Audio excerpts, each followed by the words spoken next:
So I'm re-recording this video because my audio went haywire and didn't record.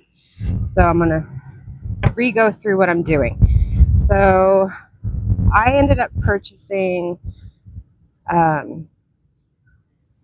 miniature roses. I almost said strawberries. Miniature roses that were in the "we're killing it" section of Walmart. And forgive the wind, I can't do anything about that. They had them discounted down from $15 down to $4. Now, there was a reason why they had them discounted. They were definitely not being watered properly. They were in very poor condition. There's some sun scald on some of the leaves. And in all honesty, when I first looked at it, I figured there was only about one that was technically going to stand a chance at being salvaged. When I brought them home, the first thing I do when I bring them home is I immediately put them in a couple of inches of water in my sink. I let them sit in my sink for a good couple of hours, let them take up all the moisture they can.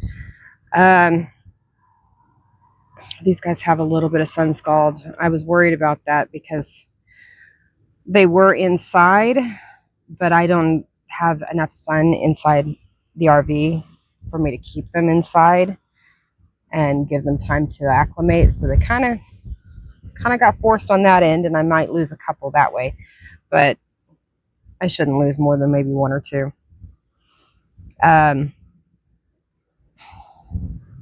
So we're going to go through how to go about saving them when you see them. They're still alive, but they're definitely not doing so great, and they're discounted enough you think it's worth giving a shot to save it.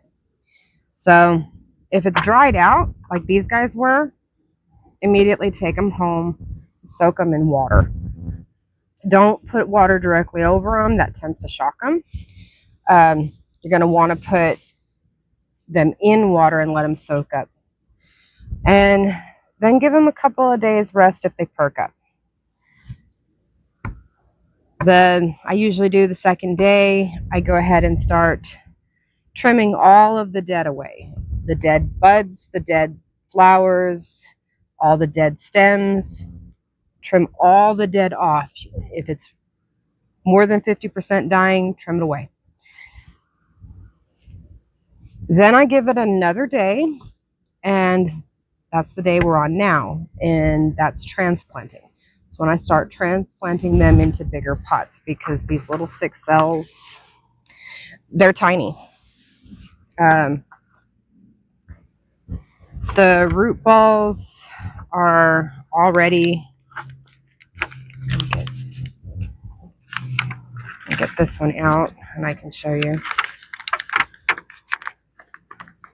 Come here. They're already really browning and already circling around pretty heavily because they're given a lot of fertilizer to bring them in to saleable state in these tiny little pots. So this was a 6 cell. Now, when I got home, there was already 1 cell missing entirely when I got it home. And I knew that cell, I couldn't find it. I had found 2 other cells that I went ahead and stuck back in them before I purchased it. But to me, $4 was still worth the 1 plant I was sure I could save. And if I could save any more, then they were just a bonus. So I actually had 4 that perked back up. This is one of 4. I transplanted 1 other one, but like I said, when I recorded that video, none of the sound came through. I had forgotten to turn my mic on. So transplanting is, it's pretty straightforward. It's transplanting no different than transplanting any other plant you transplant. I mean, you're going to do it exactly the same. I use, for roses in general, I use a raised bed potting mix rather than a just straightforward potting mix. mostly because it has a little extra fertilizer in it. Nothing else about it makes it better. It's just a little extra fertilizer. And like all transplants, you want to water them in pretty heavily once you get them watered in.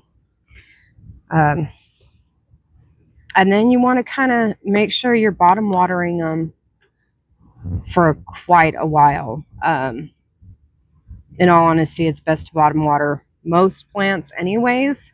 That's a bit of a struggle given my circumstances right now. That should change here soon. But at the moment, I'm struggling to bottom water these guys. Again, I apologize for the wind. It's very difficult to do anything about that right now. So this is actually my old strawberry pot. Not strawberry, I think this was raspberries. Yeah, it was raspberries. Same soil. I just spread it out. And come in here. Pop them as free as I can. Come on. Just like so. Now this root ball looks a whole lot better than the last one did. I don't know if I'm catching it. Yeah. So it looks a lot better than the last two, actually. So I have a little higher hopes of that one. And I just push the dirt back in. Now I will probably add a little bit more dirt to this one. And then firmly press down. And that one is done until it's watered. And then we have this last one.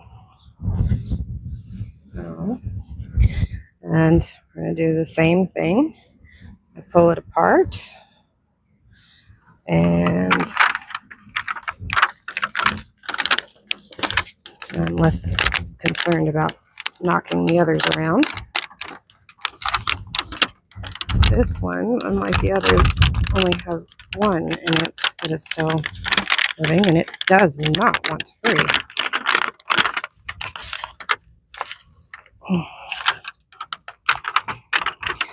But I had been right about what these are. I had suspected that these are cuttings, and they are. They're cuttings. That does make this a little bit easier of a process, to be honest. I know how to handle cuttings. You just keep them heavily moistened. You don't want to let them dry out at all while they're establishing.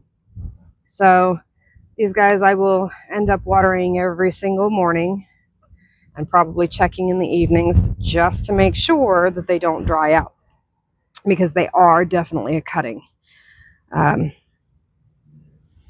I don't mind that a bit, actually. So that's basically how we go about doing this. And then it's watering them in real heavily, and I'll go through that process in just a minute. All right, so I had to go and get my watering hose and turn it on. So watering these guys in, you really do want to make sure you're watering them in from the bottom. So I will usually put my hand over my hose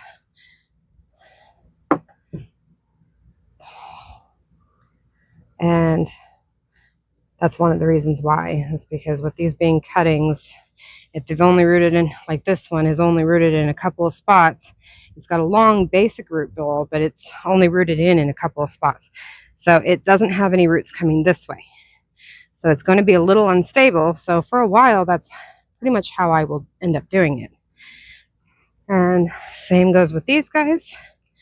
I'll still do the same thing where I'm watering in with my hand over my watering hose to keep them from getting too high a pressure water. Yeah, I'm definitely going to add soil to this one. Definitely. But doing it this way makes sure, you know what, I'll actually use the soil from that one didn't make it. I had a couple of cuttings that really didn't make it. And I don't mind tearing the root ball apart and adding in. I wish they have a much stronger root system than the others did, but the roots are completely dead.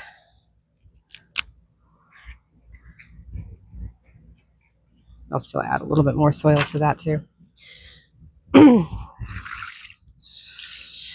But, you know, just simply giving them enough water. And this is something I will do quite literally every single day until they're well established. The same with this one.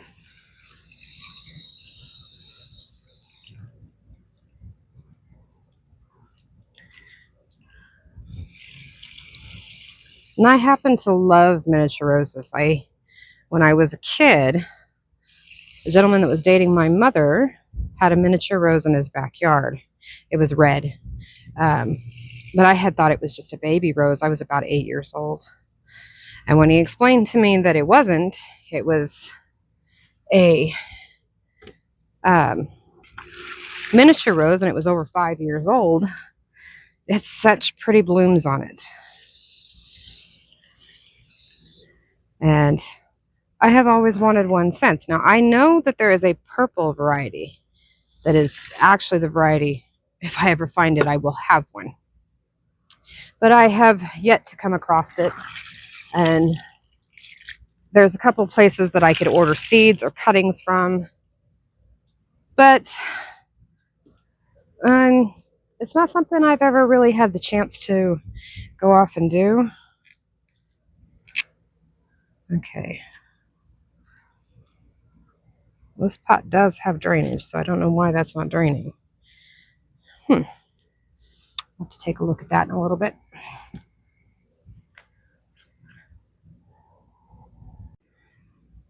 So that's basically all there is to repotting and saving roses of any kind, but miniature roses in particular. They're not overly difficult. They can be a little complex depending on what's going on. I'm not overly thrilled with why this pot is not draining. So I haven't had it do that. So I'll have to keep an eye on that. But they're not overly complex. They're fairly simple. Most roses you purchase are going to be from cuttings. Growing them from seed is possible, but very few people do it out of the sheer fact that it is very time consuming. Cuttings are more rewards in a faster length of time. Well, if you like this video, feel free to like and subscribe. This is basically what I like to do. This is my passion and my joy is gardening. I have both vegetable plants as well as flowering plants, perennials as well as annuals, as well as tender perennials, which you don't see a lot of people mention. Tender perennials are perennials that would be a perennial if they didn't get frosted. So if you live in an area that has frost, they're sold as an annual, but they're actually a perennial. And I have a few of those that I bring in, and I might do my next video on them. I'm not sure yet. Anyways, I appreciate you watching and have a nice day.